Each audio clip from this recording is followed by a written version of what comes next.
Sometimes we find ourselves amidst storms because of disobedience to God, and other times we find ourselves amidst storms because of obedience to God. And there are things that we learn about God and ourselves, not from a calm seat on the shore, but from the middle of a raging storm. There are things we need to learn about God and ourselves in the calm, and there are things we need to learn about God and ourselves in the storm. So, leaving the crowd, they took him with them in the boat just as he was, and other boats were with him. So if you picture the scene at dusk, the boat sets sail into the Sea of Galilee. So this is actually a picture of that sea. You'll notice it is surrounded by mountains. It's actually situated 600 feet below sea level, and then it's surrounded by mountains thousands of feet above sea level, making it like a bowl. And the sea spans over 100 square miles.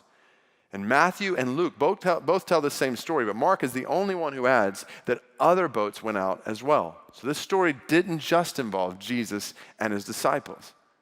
So they set out on the water, and they did not have a Weather Channel app or AccuWeather to tell them anything that was coming.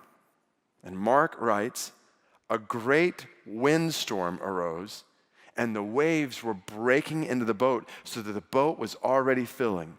Now the word here for windstorm in the Greek can literally be translated hurricane. So this was not a normal storm.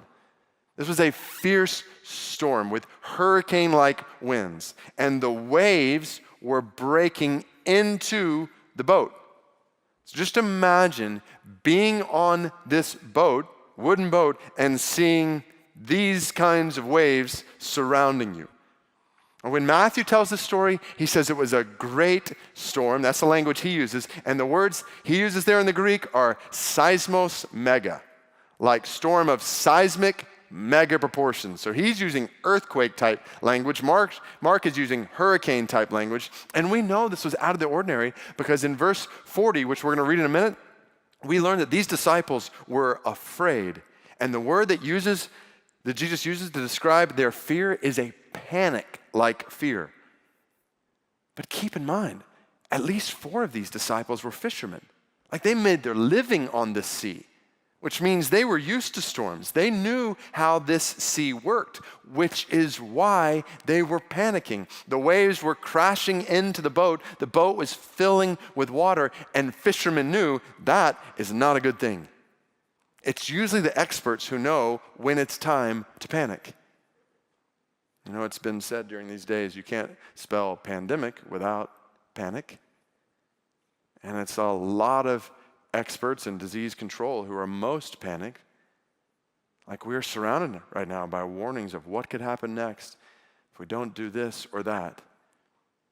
But here, even as serious as this storm is in Mark 4, I don't think that's the main problem that Mark is pointing out.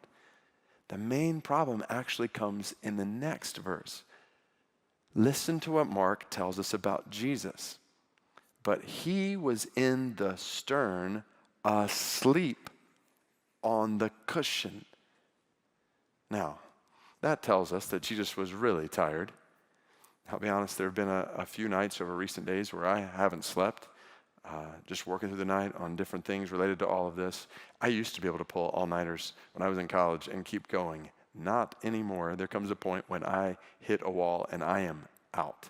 Right? I think about a flight I took just a little while back where there was this guy sitting right behind me, and by the time I got on the plane, he was already cashed out on the window. And then we landed, everybody starts getting off. I turn around, dude is still cashed out. And it's like, do we wake him up? Everybody's kind of looking at each other. We're like, I don't know, he looks pretty tired. So Jesus is obviously tired. But here's the problem. Listen to the disciples. Here's Jesus asleep on the cushion, and they woke him and said to him, "Teacher, do you not care that we are perishing?" Now the word there for perishing is literally being destroyed. Like we're dying here. We're literally about to die, and you're asleep. And that is the problem in this story.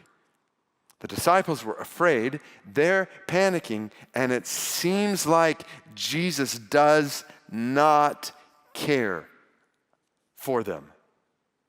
Now, here's where I want you to put yourself in the shoes of the very first people who ever read this book of Mark. They were Christians in the first century who were facing severe persecution for their faith.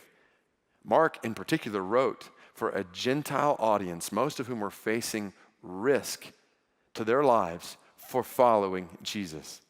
Many of them were afraid or panicking about what the Roman emperor was going to do next. Things seemed out of control, constantly developing every day, and many of them were tempted to think in the middle of it all, does Jesus even care about us? Like, why is this happening to my family? Why is this happening around me? Where is Jesus right now? Almost like a Psalm 10-like question. Why, O Lord, do you hide yourself in times of trouble? Where are you? Psalm 44, verse 23, amidst distress, the psalmist cries, awake, why are you sleeping, O Lord? Verse 26, rise up, come to our help. You know, there are all kinds of people outside the church who ask during days like this, where is God? But let's be honest, there are times when those of us inside the church wonder, God, what are you doing? Where are you in this? Like, don't you care? Won't you stop this pandemic? Like, we're dying here. You know, it's interesting. The only time in all the Gospels that we're specifically told about Jesus sleeping is right here in the middle of a storm. Apparently, he was not panicked. And the next verse helps us understand why. Verse 39, and he awoke and rebuked the wind and said to the sea, peace, be still. So Jesus wakes up, wipes the sleep from his eyes in the middle of a storm, walks out on the stern, and he rebukes the wind. Like, rebukes the wind? You rebuke someone, not something. Likewise, you speak, say things to someone, not something.